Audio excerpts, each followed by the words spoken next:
Parking ప్లేస్‌లో కార్‌లో కూర్చొని రణ్వీర్ మనోహరి కోసం వెయిట్ చేస్తూ ఉంటారు. మనోహరి ఒక కవర్ పట్టుకొని పరిగెత్తుకుంటూ కార్‌లో కూర్చున్న రణ్వీర్ దగ్గరికి వచ్చి పక్క సీట్‌లో కూర్చొని ఉంటుంది.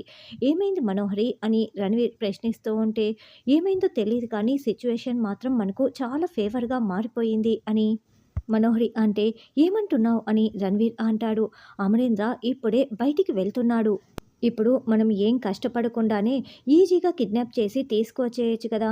ఇదిగో ఈ కవర్‌లో ఇదిగో ఈ డాక్టర్ కోట్‌ని, మాస్కు తీసుకువచ్చాను. ఈ స్టెతస్కోపు అన్నీ కూడా వేసుకొని డాక్టర్ గెటప్‌లో వెళ్ళి నువ్వు ఆకాష్‌ని తీసుకువచ్చేసేయి" అని మనోహరి చెప్తుంది. "థ్యాంక్ యూ మనోహరి ఇలా ఇవ్వు" అని వైట్ కోటు, స్టెతస్కోపు మొత్తం కూడా డాక్టర్‌లాగా రణ్వీర్ రెడీ అయిపోతాడు.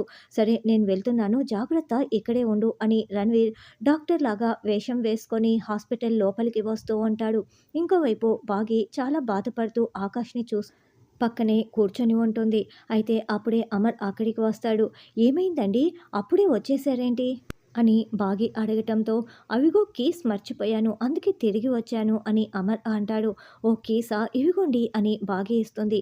"సరే నేను వెళ్తున్నాను జాగ్రత్త" అంటూ అమర్ కీస్ తీసుకొని ఫోన్ చూసుకుంటూ వస్తూ ఉంటే, డాక్టర్ గెటప్‌లో ఉన్న రణ్వీర్ అమర్‌కి ఎదురు వస్తూ ఉంటాడు. అయితే రణ్వీర్ కూడా అమర్‌ని చూసుకోకుండా వస్తూ ఉంటే, అమరేమో తల దించుకొని ఫోన్ చూసుకుంటూ వస్తూ ఉంటాడు. మరి రణ్వీర్‌ని కనిపెట్టేసి ఆకాష్‌ని కాపాడుకుంటాడా? బాగీ అడ్డుకోవడంలో బాగీకేవైనా గాయాలవుతాయా అన్నది రానున్న ఎపిసోడ్‌లో తెలుసుకుందాం.